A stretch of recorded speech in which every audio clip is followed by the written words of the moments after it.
In a searing speech that electrified a Saudi-hosted Arab Islamic summit, Crown Prince Mohammed bin Salman condemned Israel's military actions against Palestinians and Lebanon as genocide, calling on world leaders to address what he described as an open assault on human dignity. Representing King Salman, MBS emphasized that Saudi Arabia would not remain silent in the face of violence against civilians, particularly women and children. The kingdom reiterates its condemnation and categorical rejection of the genocide committed by Israel against the brotherly Palestinian people, which has claimed more than 150,000 martyrs, injured, and missing people, most of whom are women and children. Speaking before Arab League and Organization of Islamic Cooperation dignitaries, MBS highlighted the toll on Palestinian civilians and condemned Israel's airstrikes as a destabilizing force in the region. He also warned of Israeli provocations at Al-Aqsa Mosque, suggesting they could have explosive consequences and indicating Saudi Arabia's commitment to rallying international resistance.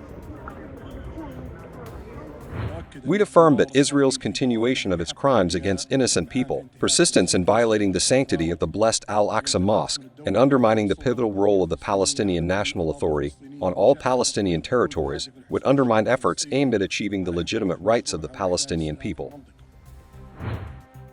MBS specifically denounced Israel's blockade of humanitarian aid to Palestinian territories, calling it a cruel manipulation of suffering that devastates communities in need.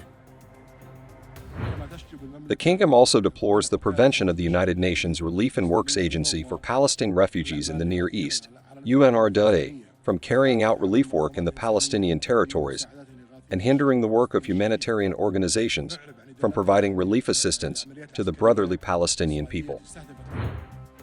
Turning to Lebanon, MBS warned that Israeli military actions there constitute a direct threat to Lebanon's sovereignty and security. He called for a unified response to protect Lebanon's borders and preserve regional stability. We express our deep condemnation of the Israeli military operations targeting Lebanese territory and reject the threat to Lebanon's security and stability, the violation of its territorial integrity, and the displacement of its citizens. MBS further underscored Saudi Arabia's efforts to build international support for Palestinian statehood, noting the launch of the International Coalition for the Implementation of the Two-State Solution in collaboration with the European Union and Norway. He called for Palestine's recognition as a full member of the United Nations. We succeeded in urging more peace-loving countries to recognize the state of Palestine, mobilize the international community to support the rights of the Palestinian people, as expressed in UN General Assembly resolutions to consider Palestine eligible for full membership in the United Nations, and demand an end to the illegal Israeli occupation of Palestinian territories. Saudi Arabia's firm stance reflects a shifting regional dynamic, with MBS at the forefront of efforts to galvanize Arab and international support for Palestine. His message was resolute. The kingdom stands unwavering with Palestine in the face of what he calls unbearable suffering